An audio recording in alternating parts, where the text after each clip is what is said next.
Good morning. Today is Wednesday, June 26th, and this is Devotions from St. Paul Evangelical Lutheran Church, Carlisle, Pennsylvania.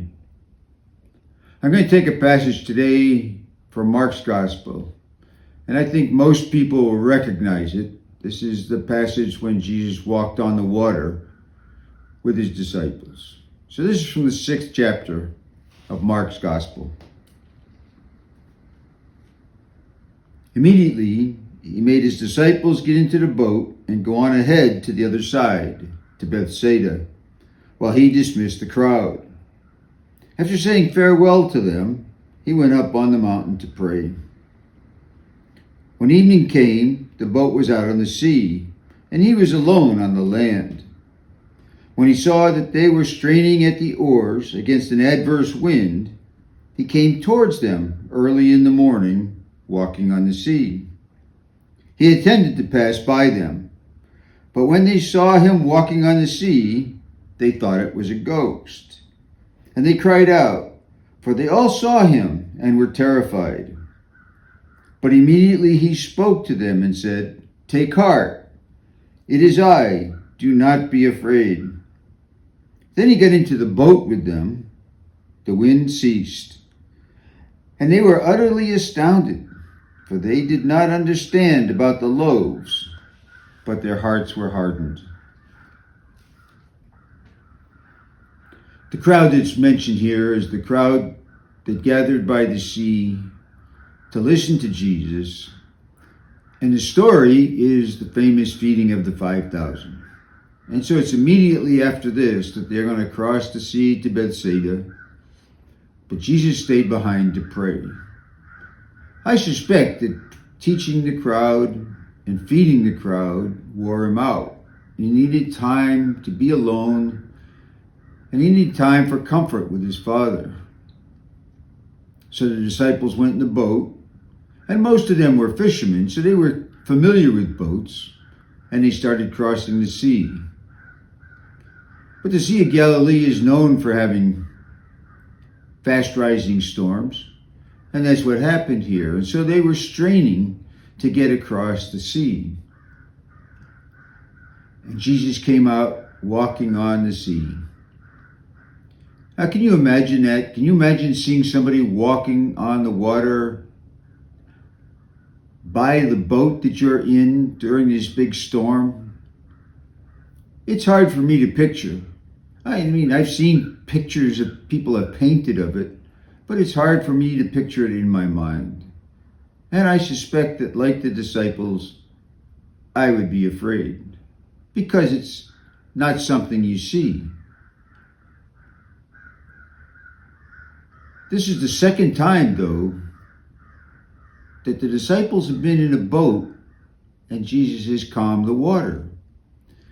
The gospel for this past Sunday was from Mark chapter 4. And the only big difference about that was Jesus was in the boat with him, but he was sleeping on a cushion. And they were afraid from the storm, and they woke him up, and he calmed the seas. So they had recently experienced Jesus doing this same thing. The other big difference between this version and the version that's in Matthew is this one does not call for Peter to get out of the boat and walk to the Lord, the way Matthew described it in his gospel. But in any case, the disciples saw Jesus and thought it was a ghost and were afraid. And then Jesus got with the disciples and calmed the seas. And everything was fine after that. Do you ever wonder what we would be like, what you would be like? I wonder what I would be like if I was in a disciple's shoes when some of these events take place. And I can't see myself being much different in reaction than the disciples were. It's something you just don't see.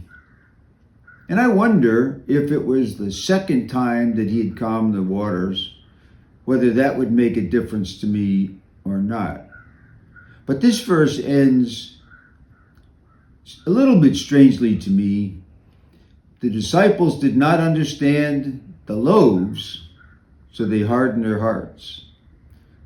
And I take that to mean they still didn't know what to believe. They didn't know enough to believe Jesus is the Messiah. Jesus is God. I was riding my bike here recently, and I passed a church that had a sign out that's pertinent to this. And the sign said, "What do you have to be afraid of when your lifeguard can walk on water?" And you know, from a distance, that's easy to think of. It might even be a little bit trite to say that, but the meaning behind that is deep and important. We don't have anything to be afraid of. Not in the long run. In the long run, everything is taken care of. Jesus has already handled everything. He is the ruler of the world. Yes, we will have trials. Yes, we will have trouble. Yes, we will be frightened of things in this world. But we do not have to be frightened at all about how this will all end, because Jesus has already taken care of that. And he did that for you, and he did that for me. And that is such a joy and something to be trumpeted to the whole world. And we have to think about that. We have to act on that. And we have to praise God for that. And we have to thank God for that. And we have to not harden our hearts, but believe and have faith. Faith that Jesus will do what he said he would do. And we can have that faith because he's already done what he said he would do. So I'd ask you, read the 6th chapter of Mark. They're stories you already know, but read them with the idea that they are encouraging, that they are to lift us up, that they are to help us bolster our faith in Jesus.